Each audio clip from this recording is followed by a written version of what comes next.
Olá pessoal, tudo bem? Sejam bem-vindos a esse primeiro vídeo de um trabalho novo que a gente inaugura aqui no canal, né? Que são os 12 livros para 2025. Então, a cada mês a gente vai ler um livro, seja ele filosófico, religioso, de literatura, onde a gente vai tentar se debruçar sobre essas obras e extrair ali um ensinamento para a nossa vida, ou um contato com o que é belo, com o que é eterno, verdadeiro, para que o nosso coração tenha esse hábito, né, de desligar um pouquinho deste mundo, das suas correrias e passar por um trabalho que é de total empenho da inteligência, né, da vontade, onde a gente vai se concentrar para aprender pela leitura. Então, desenvolver esse lado em nós é igual desenvolver também a nossa vida espiritual. Precisamos nos conectar com aquela obra, né, por meio do esforço, da leitura. Então, a minha recomendação é pega e lê. Pega, se coloca ali no seu quarto, num lugar aprazível para você meditar, para você apreciar essas obras e começa, né? Começa a ler. E isso faz a gente purificar a nossa imaginação, torná-la mais robusta, mais forte, faz a gente menos disperso, distraído para qualquer coisa na vida, para o estudo, para o trabalho, para a oração, para tudo, né? E principalmente para as nossas relações interpessoais. Então, a pessoa que lê, a pessoa que entra em contato com essas obras, ele tem um coração mais ordenado, né? E também trabalhou sentimentos e afetos de uma maneira mais simples, mais inteligente, mais clara. Então, a leitura pode realmente mudar muita coisa na nossa vida. Vamos abandonar aí as telas, né? Meu objetivo também aqui no canal é que você use cada vez menos a internet e as telas e passe a conviver mais e ter mais contato também com obras importantes, com a oração, com a leitura, com o estudo, com o trabalho, com relações fortes, né, e robustas. Então, para isso, em janeiro a gente vai começar com uma obra bem legal, que é essa daqui, ó, Em Busca de Sentido, do Viktor Emil Frankl, né? Então, por meio dessa obra, não se assustem com a capa, né? A capa tá assim um pouco detonadinha porque, sei lá, porque cargas d'água, meu cachorro também manifestou interesse pela obra, mas apesar de ter que dar aqui desculpas ao Viktor Frankl e também à editora, as páginas estão preservadas e o seu conteúdo é ouro. Então, antes de eu fechar essa resenha, eu já vou dar logo a minha avaliação, né, o que eu achei do livro. Achei maravilhoso, um livro espetacular, formidável. Eu não tinha lido ainda, tinha lido bastante sobre a logoterapia, estudado, né, sobre o contexto histórico, que onde ela surgiu, como ela cresceu, como hoje ela tem sido descoberta por vários terapeutas e tudo me encantava muito, mas eu nunca tinha lido uma obra precursora como essa, né? Então, ó, é um livro fino, temos aí 15 dias para acabar ao fim do mês e são apenas 178 páginas, contando com apêndices e índice e tudo mais, né? Então, é rápida a leitura, não é demorada, não é complexa, mas quanto mais você mergulhar, você pode extrair mais coisa, anotar, pensar, meditar muito na sua vida, né? Outra coisa, eu não sou nenhum literato, eu não tenho uma formação em literatura, eu sou médico de formação. O meu objetivo aqui nesse canal é ser um leitor, e um leitor entusiasta, um leitor leigo também. Eu não poderia, por exemplo, dar aqui um tratado sobre todos os aspectos da obra, né? Sobre uma resenha específica, né? Nada disso a respeito das obras que nós iremos meditar, né? É apenas um homem comum, com suas impressões comuns, um grande desejo de entrar em contato com o que essas obras podem nos ensinar e um desejo de partilhar isso com vocês, né? Uma grande alegria de fazer isso. Então, é isso que é a proposta do canal, tá bom? Se for procurar algo mais especializado, eu posso até recomendar, né, aqui no grupo, canais que tenham essas aulas, né, específicas. E como que a gente vai fazer esse mês com esta obra?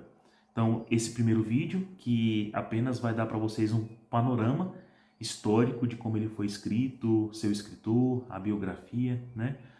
Então, eu pesquisei um pouquinho sobre a vida do autor, um pouquinho mais do que está escrito ali no Wikipedia, né?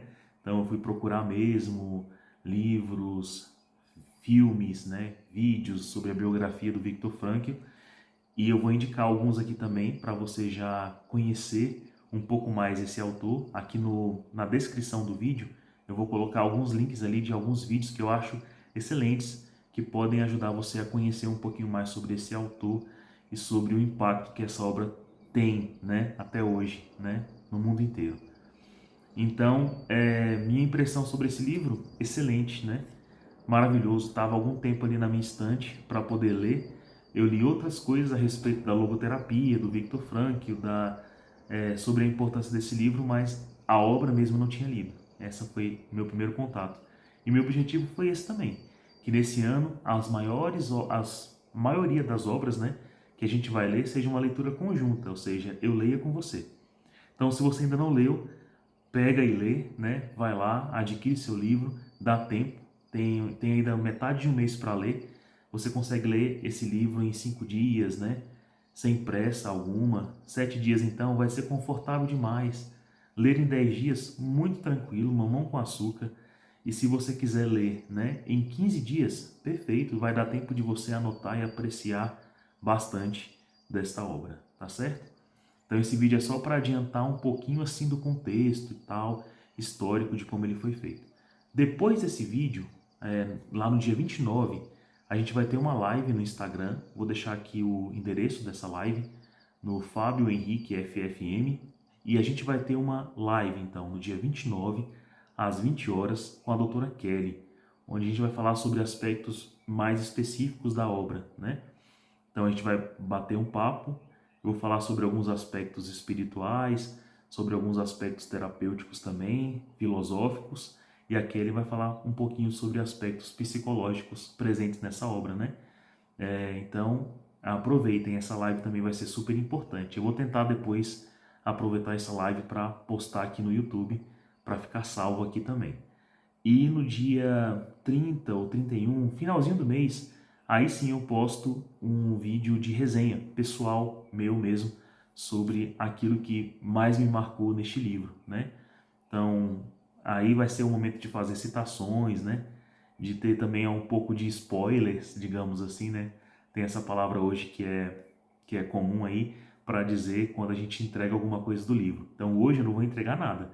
Sobre o enredo do livro, não vou falar nada, tá certo? Só sobre o contexto biográfico e assim vai. Na última resenha eu vou falar, tá bom? Já vou avisando. Como é que eu como leigo, caracterizaria essa obra? Olha, pode ser tratado como romance? Pode, mas é um pouco mais que isso, né? Então, existe aqui um teor autobiográfico, claro. Viktor Frankl vai falar sobre a vida dele, sobre algumas pessoas que ele conheceu durante um período muito traumático da sua vida. Então, ele foi um prisioneiro em Auschwitz, no campo de concentração, né, durante a Segunda Guerra. Ele viu horrores, né, à sua volta e sendo feitas contra ele, contra sua família, sua esposa, seu pai, sua mãe. Então ele perdeu muitos amigos, ele teve uma vida extremamente sofrida, mas em tudo isso eu diria que esse livro não é um testamento, um testemunho só sobre sofrimento, mas sobre amor, porque ele conseguiu perceber no ser humano algo que estava muito escondido de vários terapeutas do seu tempo e até contemporâneos, né? Então, depois que se relativizou muito o conceito da verdade, do que é o homem, do que seja a vida biológica e espiritual de cada um, a gente vê o homem sendo tratado em maneiras muito particulares e muito estreitas, né? Seja no aspecto biológico, no aspecto terapêutico, mas cadê o aspecto mais profundo, né? E vejam o título desse livro, né? Em busca de sentido. Então, diante de vários terrores que ele presenciou, inclusive a morte, que era uma coisa quase certa no campo de concentração, o que fazer diante da morte que pode anular, acabar, interromper qualquer tipo de propósito, de sentido de vida, né? Anular legados e assim vai. O que fazer, né? Então, será que a morte interrompe o sentido da vida ou a morte concretiza, né? Solidifica, marca, né? O sentido de uma vida? Então, e será que a morte é a mesma coisa, por exemplo, para um bicho do que para um homem, né? Então, a morte significa algo para o homem e a morte significa algo para o bicho. É a mesma coisa, né? O bicho tem sentido, tem propósito de vida, né? Ou o homem tem? Então, todas essas discussões estão aqui, né? Em 178 páginas, em que ele faz, com certeza aqui, digamos, um ensaio, talvez, uma percepção terapêutica, sim, filosófica, sim, psicológica, sim, também, pessoal, né, familiar, biográfica também. Há um teor também muito belo, então por isso eu poderia dizer que há um pouco de literatura aqui também, de arte na expressão da sua palavra, do seu conteúdo, nos títulos, em como a obra termina. É belíssimo ver como a obra começa e a obra termina, né? Então você vê que existe um apuro literário aqui também. Existe arte aqui também. Existe muita beleza, né? Além de todo o sofrimento narrado. Então, assim, eu só tenho indicações positivas para dar sobre este livro. Desejo muito que vocês cheguem a ter contato com ele, né? Então, Viktor Frankl, eu não sei pronunciar, não tenho nenhum costume com o alemão. Vou até colocar aqui um aplicativo de pronúncia para vocês verem como é que fala. Viktor Emil Frankl. Deu para entender? Ó, Viktor Emil Frankl. Viktor Emil Frankl. É, uma coisa assim. Esse é o nome dele. Ele nasceu no dia 26 de março de 1905, em Viena. Viena ainda é capital, né, do Império Austro-Húngaro, grandioso, polo econômico, geopolítico, filosófico, artístico, capital de grandes autores da literatura, da escultura, da pintura, da música. Então, era um lugar extremamente efervescente e grande, né? E Victor nasceu na capital, filho de pais judeus, né? A Elsa Lyon e o Gabriel Frankl. Ele, então, tem essa religião, tem essa formação extremamente voltada para o estudo. Então, assim, muito favorável para que favorecesse a inteligência à altura que ele tinha, né? Só que Viktor Frankl desenvolveu inteligências gerais, completas, né? Tanto a emocional, a espiritual, como também a técnica, né? Então, além de crescer como um grande psiquiatra, como um grande médico, de ser laureado em mais de 32 países com causa honrável, né? Inclusive, ele foi honrado no Brasil com o título de honoris causa, né, também. Além de ser sempre chefe, vários títulos, prêmios, de ser muito reconhecido, ele hoje é muito difundido, principalmente no nosso continente, né? Então, em mais de 30 países já existem sede e estabelecimentos já estabelecidos para a logoterapia, inclusive no Brasil, né? Pessoas, terapeutas formadas nisso, tanto psicólogos como psiquiatras também. Então, é um homem muito importante. É claro, então, desde sua infância ele teve esse estímulo, né? Mas também o contato direto com a possibilidade das coisas darem errado, né? Então, ali a gente sabe que no ano de 1914, né, com a eclosão da Primeira Guerra, a Áustria foi, o Império Austro-Húngaro foi invadido, né? E com aquela invasão da guerra, a Áustria tornou-se pequenininha, miúda, né? Mas já esse contexto de invasão já colocava as pessoas ali sobre um estado de sítio muito grande, né? E inclusive, tanto nesta invasão como na que aconteceu em 38, né, com o Reich, com Hitler, os judeus também eram tratados de uma maneira adversa, né? E apesar disso tudo, de passarem fome, né, a família do Viktor Frankl, de terem privações gravíssimas, né, ele não deixou de desenvolver todas as áreas de sua vida, tanto a espiritual, quanto religiosa, quanto técnica, como terapêutica, né? Então ele se interessou pela medicina, ingressou à faculdade, né? Começou a estudar, teve grande interesse pelas terapias, porque ele percebeu que o que mais faltava depois da despersonalização provocada pela guerra seria que as pessoas tivessem o entendimento de que elas não são bichos, de que a condição de privação não os fazem entregues completamente a instintos, né? Então ele começou a estudar bastante essa área da mente humana, da psicologia, da filosofia também. E aí ele tinha alguns exemplos, né, na época, como Adler ou como Sigmund Freud. Inclusive ele chegou a conhecer pessoalmente ambos. Se correspondia com Freud durante 4 anos, desde 1921. E foi engraçado até o encontro deles, né? Porque no dia que eles se encontraram, o Victor perseguiu o Freud nas ruas mesmo, e até que Freud percebeu sua presença e perguntou: posso te perguntar quem você é? E aí ele falou, né? Falou o seu nome. E o Freud demonstrou que já conhecia, né? Que o reconheceu. Ah, endereço tal, tal, tal, rua tal, né? Você é essa pessoa. Então ele chegou a decorar o endereço do remetente lá das cartas de correspondência, né? Essas cartas com certeza foram perdidas, né? Presa pela Gestapo. Então a gente não tem registro do que eles conversaram, né? Não se pode dizer que Viktor Frankl anulou completamente o trabalho destes, né? Do Adler ou de Freud, mas o entendimento do ser humano para os três, né, para as escolas de psicanálise, ele que é o Viktor Frankl, que é fundador praticamente da terceira escola de psicoterapia,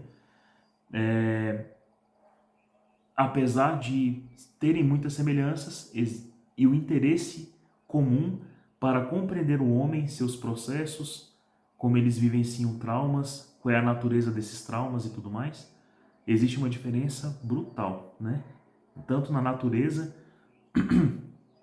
das doenças psicológicas, como na prevenção de traumas psicológicos, como também na maneira da anamnese, né? Então a diferença é imensa, é imensa. Mas não há um desperdício, né, do que se aprendeu com um ou com o outro, né? Existe uma grande humildade no Viktor Frankl para isso, mas existe um crescimento diferente. Ele compreende o homem como uma coisa mais complexa, né? Então, não apenas como um animal, não apenas no seu lado instintivo, não apenas como em razão de traumas de natureza sexual e assim vai, mas de coisas conscientes que precisam ser trabalhadas. Inclusive, ele costuma fazer um comparativo, né? Se na psicanálise freudiana é necessário que o paciente se sente num divã e ali diga coisas que possam ser desconfortáveis ao terapeuta, na logoterapia ele pode estar em qualquer posição, mas ele estará disposto a ouvir coisas que podem ser desconfortáveis ao paciente, né? Então a lógica é um pouco diferente. E ele cresceu nesse meio, né? Mas logo logo teve mais um grande baque em sua vida, né? Então ele era casado, casou-se, né? A primeira esposa dele foi a Tilly Grosser, né? Com quem ele teve um filho. Ela chegou a ficar grávida, né?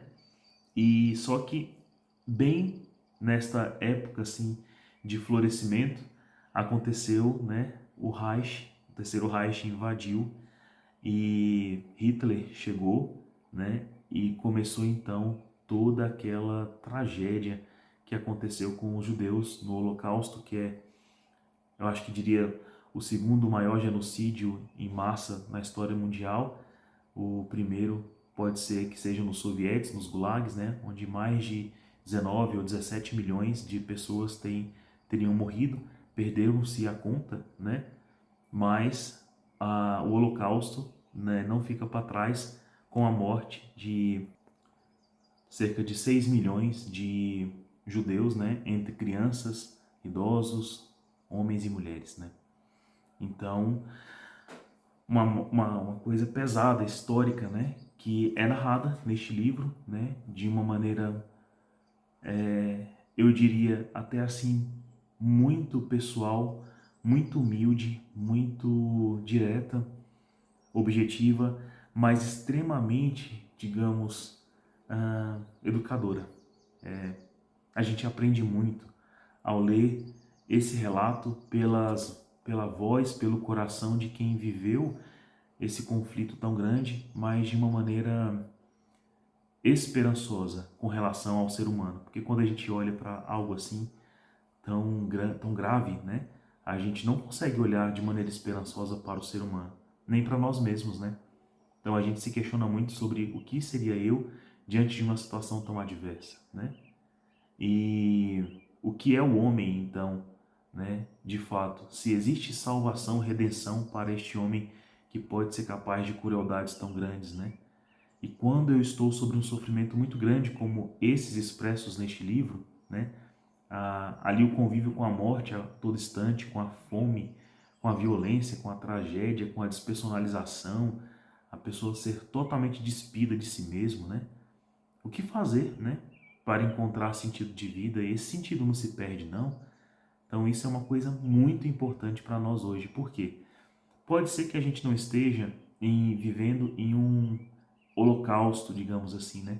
Em que não, a ameaça não seja tão ácida, tão corrosiva como é aqui. Mas existem coisas que vivemos em maior ou menor intensidade que nos despersonalizam, né? Onde a gente se vê preso para realizar realmente o bem e se vê sucumbir ao mal, né? Então, será que a gente pode fazer isso mesmo?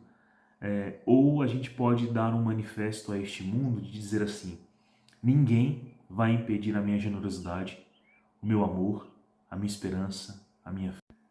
Então, o Viktor Frankl vai passar por essas experiências narradas aqui neste livro, né? E ele vai chegar a uma conclusão que é extremamente esperançosa. Não é otimista do vazio. E o peso da experiência dele traz para nós exatamente isso. Então, a partir de aqui, eu não vou dar spoilers sobre o que está no livro, né? Sobre a família dele, o que aconteceu, sobre os pormenores. Então, a partir de agora, é obra sua ler, né? É a sua experiência pessoal. Mas a gente vai tratar desses pormenores, dos trechos mais belos aqui deste livro, quando a gente estiver, então, fazendo a resenha e as lives que eu falei para vocês, né? Então, por enquanto, que eu deposito para vocês aí a esperança de que vocês venham a ler, a entrar em contato com esse livro, tá certo? Eu sei que vai ser muito bom para cada um de nós. Eis aqui uma lição não de sofrimento apenas, mas de redenção, tá certo? Então é isso. A obra está aí, recomendadíssima. A minha avaliação já é que é um livro excelente, mas eu espero que você também tenha a sua própria impressão, deixe o seu comentário, sua avaliação, acrescente alguma coisa. Claro que alguns dados sobre a biografia dele, inclusive o que aconteceu após, né, o Holocausto, eu vou deixar para a última resenha, porque senão alguém pode considerar que seja um spoiler aí do livro. Tá certo? Um grande abraço, muito obrigado e até lá.